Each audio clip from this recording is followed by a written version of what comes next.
Doctor Yunus ও তারেক রহমানের মধ্যে লন্ডনে অনুষ্ঠিত হতে যাওয়া বৈঠক রাজনৈতিক সংকট কাটাতে গুরুত্বপূর্ণ ভূমিকা রাখবে।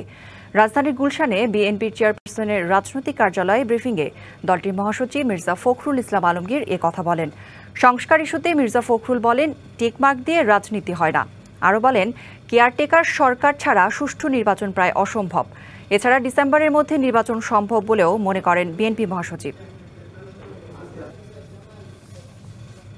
এটা একটা টার্নিং পয়েন্ট হতে পারে। আপনার কি যদি সব কিছু সঠিকভাবে চলে তাহলে নিঃসন্দেহে এটা একটা টার্নিং পয়েন্ট হতে পারে। কারণ বর্তমান যে সরকারের প্রধান উপদেষ্টা প্রফেসর ডক্টর ইউনূস, তিনি দেখা করবেন আমাদের দলের ভারপ্রাপ্ত চেয়ারম্যান, যিনি দল চালাচ্ছেন দীর্ঘদিন ধরে এবং রাজনীতিতে প্রধান কেন্দ্রবিন্দু হয়ে আছেন বাংলাদেশে। আমাদের ছাত্র জনতার অভ্যুত্থানের মধ্যে একটা প্রধান ভূমিকা পালন করেছেন। তার সঙ্গে আপনার সাক্ষাৎ হওয়াটা এটা একটা বড় ইভেন্ট বলে আমি মনে করি।